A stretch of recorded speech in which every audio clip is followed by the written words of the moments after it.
சென்னையின் குடிநீர் ஆதாரமான புழல், செம்பரம்பாக்கம், சோழவரம் மற்றும் பூண்டி ஆகிய 4 ஏரிகளையும் சேர்த்து 90 மில்லியன் கனஅடி நீர் மட்டுமே உள்ளது. இதனால் இன்றோ நாளையோ சென்னைக்கான குடிநீர் முற்றிலும் நிறுத்தப்படும் நிலை ஏற்பட்டுள்ளது. ஒரு காலத்தில் நீர்வெளியாய் காணப்பட்ட இந்த இடம் தற்போது எருமைகள் மேயும் களமாக காட்சியளிக்கிறது. சென்னையின் முக்கிய குடிநீர் ஆதாரமான பூண்டி, சோழவரம் மற்றும் புழல் ஆகிய 3 ஏரிகளையும் சேர்த்து 90 மில்லியன் கன அடி தண்ணீர் மட்டுமே உள்ளது. இதில் செம்பரம்பாக்கம் ஏரி ஏற்கனவே வறண்டு போனது வேதனையின் உச்சம். இந்த பூண்டி ஏரியினுடைய தண்ணி அளவு வரலாறு காணாத அளவுக்கு காஞ்சி போயிருக்கு. இது வரைக்கும் இந்த ஏரி காஞ்சிதான் சரித்திரமே இல்லை.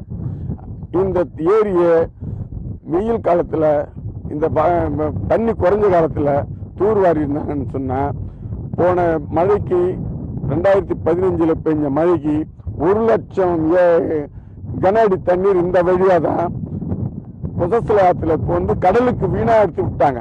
அந்த தண்ணியை கரைகள் பலப்படுத்தி தூர்வாரி இருந்தாங்கன்னு சொன்னா இன்னும் 5 வருஷத்துக்கு குடிநீருக்கு எந்த பிரச்சனையும் வந்திருக்காது.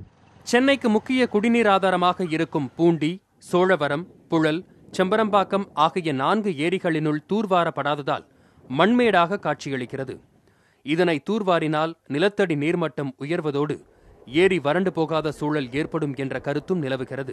இந்த ஏரி 2 பக்கம் பசுமையா இருக்கும். முந்தையெல்லாம் அங்கெல்லாம் பக்கத்துல எல்லாம் செடி கொடிகள்லாம் இருக்கும். நடுவில் மட்டும் இந்த தண்ணி வரத்து இருக்கும். அதே மாதிரி உங்களுக்கு இப்போ ஐயப்பன் தாங்கல்ல இருந்து அந்த தாங்கல் பகுதிகளில் இருந்து தான் ஏரிக்கு வரத்து வரும் தண்ணி.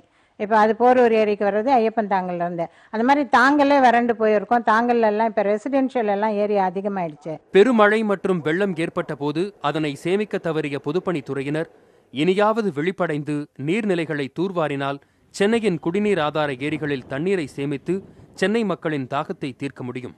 புதிய தலைமுறைக்காக எழில்.